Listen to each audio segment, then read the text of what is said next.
argued the matter. देखिए And my summation was that, my lord, that their reading of FIR and हमारा देश का whole content charge. उधर complainant council ने कह दिया था कि ये रीमैरी कर लिया, मगर रीमैरी नहीं हुआ। रीमैरी हस्बैंड ने कर लिया, हस्बैंड अपनी वाइफ के बारे में, अच्छा वाइफ के बारे में, ठीक है। हस्बैंड ने जो आरवी केस योर तो केस मेरा आर्गुमेंट सिर्फ यही क्या चैलेंज किया, पहले ये बताइए। हमने FIR और चार्जशीट दोनों चार्जशीट चैलेंज किया, कोई इंटरव्यू मॉडल था क्या यहाँ? इंटरव्यू मॉडल था, ओके। अब एक चीज़ ये बताइए कि हस्बैंड भी इसमें है? हस्बैंड नहीं है, खाली हस्बैंड रिप्रेजेंटेटिव वो नहीं है, मतलब he is appointed, he is at Australia. Absconded कर दिया ऑस्ट्रेलिया? शुरू से वो NRI था, शुरू से यार NRI था। अच्छा, ओके, NRI। और हमने इस फादर इन लॉ के खिलाफ, फादर इन लॉ और मदर इन लॉ के लिए लगाया था application, but between this in the year 2022 mother in law expired due to corona. अच्छा, मदर इन लॉ की डेथ हो गई? फादर इन लॉ अच्छा, इनके खिलाफ क्या एलिगेशन है? लोग इनके खिलाफ मिला, फादर इन लॉ के खिलाफ, as far as father in law के खिलाफ FIR में कोई सिंगल विस्पर ही नहीं है। No laws, I denied laws. अरे madam, just please hold on. Please hold on. We will give you opportunity. Don't worry for that. Yes. No, my lord, as far as उन्होंने 161 के statement में general और ऑब्लिगस allegations लगाया है, और उसमें ये लिखा है, मैं पढ़ देता हूँ। तो कोई आप लोग का मीडिएशन का कोई पॉसिबिलिटी नहीं होती क्या? Mediation between the parties? Lord 2015 में, अक्टूबर 2015 में हस्बैंड आया था यहाँ पे। 2014 से जो कंप्लेनेंट है वो हैदराबाद में अपनी स्टडी परस्यू कर रही थी। अक्टूबर 2015 में हस्बैंड ने अपनी वाइफ को सीन सम अदर पर्सन, तो हैदराबाद से लेके बिलासपुर आया, उसकी मदर इन लॉ को बताया कि ऐसे फैक्ट्स हुए, और उसके बाद यहीं पे अक्टूबर 2015 में ही preferred divorce petition before this Bilaspur family court. और उस डाइवोर्स हो चुका है? नहीं, डाइवोर्स तो भी बाद में हुआ। उसके बाद में क्या हुआ कि उसके अक्टूबर 2015 की हस्बैंड ने दूसरी शादी कर लिया? हस्बैंड ने शादी कर ली। तो वो क्या मतलब विदाउट द डाइवोर्स? नहीं, डिवोर्स हुआ, बाद में डिवोर्स हुआ बाय द कोर्ट जी, वो बाय ऑस्ट्रेलियन कोर्ट। ऑस्ट्रेलिया उसमें it was a bi party order, she appeared, ex party order। ना bi party, she is appeared. अच्छा, अब इसमें मिलोड जो 161 के स्टेटमेंट में इनका कहना है, इसमें ऑस्ट्रेलिया में मेरी सास सुनीता गोपाल, ससुर मनमोहन गोपाल भी साथ रहते थे। वो लोग भी मुझे शारीरिक मानसिक प्रताड़ना करते थे, मेरा सामान फेंक देते थे, मेरा सास बोलती थी कि तुम भाग जाओ, और अपने पुत्र वरुण गोपाल को बोलते थे कि इसे भगाओ। तब मैं इनकी प्रताड़ना को सहन नहीं कर पाई और बिलासपुर एक्सेप्ट दिस। अच्छा, ये भी इतना वेग है, 2014 के बाद से 2015 तक she was not at Australia में नहीं थी। रिपोर्ट लॉन्च किया जून 2016 में, 2.5 साल तक उनके साथ ही नहीं थी। और फादर इन लॉ के बारे में जो कब क्या इंसिडेंट हुआ, क्या एलिगेशन है, कुछ नहीं है मिलोड। तो ये प्रोसीडिंग्स हस्बैंड के खिलाफ भी है? हस्बैंड के खिलाफ। तो हस्बैंड का कुछ हो नहीं रहा क्योंकि तो वहाँ ऑस्ट्रेलिया में है वो? ऑस्ट्रेलिया में। अब no milord, on the previous date of hearing, I have given a compilation of judgments of the Honorable Supreme Court with respect to the fact कि what will happen if allegation is leveled against husband's relatives. तो उसमें I have given compilation, but now the law is well settled, milord. उसके बाद milord complainant यहाँ पे आकर के additional return file करती हैं, और एडिशनल रिटर्न का जो सम और सब्सटेंस है वो सिर्फ एक लाइन यही है, जो 2016 से वो हर कोर्ट में बोलते आ रही हैं, वो सिर्फ एक चीज बोलती हैं, ये भाग जाएंगे, इफ ऑर्डर हुआ भाग जाएंगे, ये ऑर्डर हुआ भाग, ये not before this court in each and every. भाग जाएंगे? कौन भाग जाएगा? अगर ये ऑर्डर हो जाता है फादर इन लॉ ऑस्ट्रेलिया भाग जाएंगे। अगर एंटीसिपेटरी बेल दे दोगे तो फादर इन लॉ, नहीं तो बेल तो आपकी हो गई होगी? बेल एंटीसिपेटरी बेल हो गई। उस एंटीसिपेटरी बेल में मिलो, this honourable court has put condition कि आप अपना पासपोर्ट जमा करो। हमारा पासपोर्ट जमा है। बीच में मिलो व्हाट हैपेंड कि एक सुप्रीम कोर्ट में कुछ बता रहे थे। हाँ, मैं उसमें गया था। क्या है? मैं सबसे पहले तो मैं ये बता देता हूँ कि क्राइम नंबर 446 ऑफ 2016 जो कि प्रेजेंट आपके समक्ष है, इसमें एक कोई भी मैटर कोई भी सुप्रीम कोर्ट नहीं गया है मिलो। 440 क्राइम नंबर 446 2016 जो आपके समक्ष है, ये 446 है क्या? हाँ। एक दूसरे मैटर में एक दूसरे बाद सब्सिक्वेंट एलिगेशन, काउंटर एलिगेशन दोनों एक दूसरे के खिलाफ करते रहे।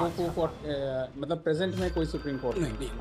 दूसरे मैटर में एंटीसिपेटरी बेल लेने के लिए इन्होंने 420 का एलिगेशन लगाया था फादर इन लॉ के खिलाफ, कि आप हमारी एंसेस्ट्रल प्रॉपर्टी बेच रहे हो करके, इसमें इनका भी हिस्सा होगा, इनको मेंटेनेंस चाहिए 2 करोड़ 5 करोड़ जो भी है, तो उसके लिए ये सुप्रीम कोर्ट ने गई थी। ऑनरेबल सुप्रीम कोर्ट ने कहा था कि आप इतनी दुकानें बेच करके इनको पेमेंट कीजिए। और मिलोट उसमें ये भी ऑर्डर था कि 1,25,000 रुपये इनको मेंटेनेंस अमाउंट जो दुकान का किराया है वहाँ से सीधे इनके फैमिली कोर्ट में, वो फैमिली कोर्ट अकाउंट में डाला जाए। ये ऑर्डर वहाँ पे है। बीच में क्या हुआ था मिलोट, इनकी तबीयत बहुत ज़्यादा खराब हो गई थी मनमोहन का, इनके दोनों घुटने खराब हो चुके हैं। He is suffering from prostate cancer और लास्ट स्टेज है, तो चलने की स्थिति नहीं सुप्रीम कोर्ट का ऑर्डर था। अब इनका जो कहना है मिलोट, उसमें मैं एक चीज़ कहना चाहता हूँ। ये कह रहे हैं कि हम भाग जाएंगे तो हम कहीं नहीं जाएंगे, हमको कहीं नहीं जाना है। अगर if the honourable court wants to hold, आप होल्ड कर सकते हैं कि हम इसमें हम बिना, क्योंकि वैसे भी ऑर्डर है ऑनरेबल सुप्रीम कोर्ट ने while granting interim bail to the petitioners, मिलोट में इन्होंने खुद लगाया है, पेज नंबर 22 देखेंगे मिलोट, पेज नंबर 2। हालांकि ये इंटरिम ऑर्डर है, इंटरिम ऑर्डर खत्म हो चुका है, मैं फिर भी एक बार मैं रिफर कर दे रहा हूँ। नहीं, तो जब इंटरिम ऑर्डर खत्म हो चुका तो हमें क्या मतलब? इसलिए बता रहा हूँ, इसमें फाइनल में बेल मिल गई है। नहीं, ये एंटीसिपेटरी बेल 420 में मिली है। 420। अच्छा, और इसका ट्रायल की क्या पोजीशन है? ट्रायल पेंडिंग है, आपके खिलाफ ट्रायल पेंडिंग है। अच्छा, वो अभी कुछ हुआ नहीं चल रहा है। तो नहीं, तो there is any interim order of the supreme court staying the proceedings for the trial? वो उसकी क्या स्टेटस है फिर? वो पेंडिंग चल रहा है, अभी पेंडिंग चल रहा है। किस सन का मामला है वो? 2020 का है, क्योंकि उसमें मैं काउंसिल नहीं हूँ, मुझे उसके बारे में बहुत ज़्यादा जानकारी नहीं है। उसमें मिलोट ये एंट्री बेल में, और जो इस वाले में आपका जो एंटीसिपेटरी बेल में आपका पासपोर्ट और इम्पाउंड जमा है, वो जमा ही रहने हमें कोई दिक्कत नहीं। आप उसमें आप होल्ड कर सकते हैं कि अगर इनका अगर if the honourable court wants to pass order in my favour, तो वो ये भी होल्ड कर सकते हैं कि इनका तब तक पेंडिंग रहेगा जब तक, क्योंकि वो उनकी जो कंडीशन है उस लायक है ही नहीं कि वो जा सकते। ठीक है, बस ठीक है। Yes, madam, आप बताएं आप। Yes, Loss, I have twofold submission to make. Loss, firstly, this man's presence in India is required for recovery of 2 crores of areas approximately. Loss, for 2 crores areas are pending against him, and the Supreme Court has fixed liability upon the father-in-law to pay that amount. For that, Loss, my learned friend has just shown the order dated 20/10 of Supreme Court. Now, kindly have again 2010 Supreme Court order number page 63. Page 63 laws of my additional reply. 63. Yes, so that is the same order of 2010-23 passed by the Honorable Supreme Court. 63/20 किस तारीख का order है? No, 2010. अच्छा, जो दिखाया है। हाँ जी, हाँ। No, page 63. हाँ, मिल गया जी मैडम, मिल गया। So now kindly have last 2 lines of the Supreme Court order, para 18 on page 63, para 18. The present case, as discussed earlier, has displayed persistent defiant conduct by Varan Gopal and Commissioner Mohan Gopal, who have, through on one pretext or another, stalled compliance with the orders of this court. It is the responsibility of petitioner and Varan Gopal, who are held liable, to fulfill the payment of entire sum loss.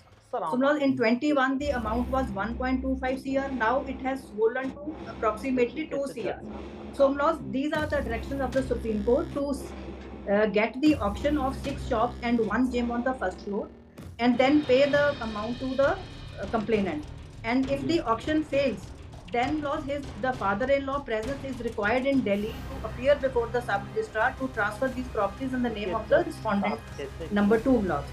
So firstly, so all this is done. There are 2 other FIRs. Domestic violence case. He has not filed quashing in any other case. Why? Only because of the reason that his passport is impounded in this FIR. So he wants to get this FIR quashed and run away to Australia to his son. Are you aware of the condition of the father-in-law? ये हमारा Laws, all these documents are of 2022. Law, kindly see the additional the documents filed by them, the medical record. Probably what Laws, he appears before the Honorable Supreme. Document लगा रहा medical document, हाँ medical document लगाए हैं मिलोट। Law, 2019 के हैं, 20 के हैं और 21 के हैं और 22 के हैं। 22 के बाद कोई डॉक्यूमेंट नहीं। मैडम, एक चीज ये बताइए, आपका जो ये 420 ये इसमें तो प्रोसीडिंग्स, ये इंडिपेंडेंट प्रोसीडिंग्स हैं, ये प्रोसीडिंग्स वहाँ पर चल, वो तो चल रही है, रिकवरी प्रोसीडिंग चल रही है मिलोट। वो तो प्रोसीडिंग। अब so far this proceeding is concerned, Yes. he has come for quashing, Yes, Your apprehension is that if the proceedings of this case are quashed, then his he will passport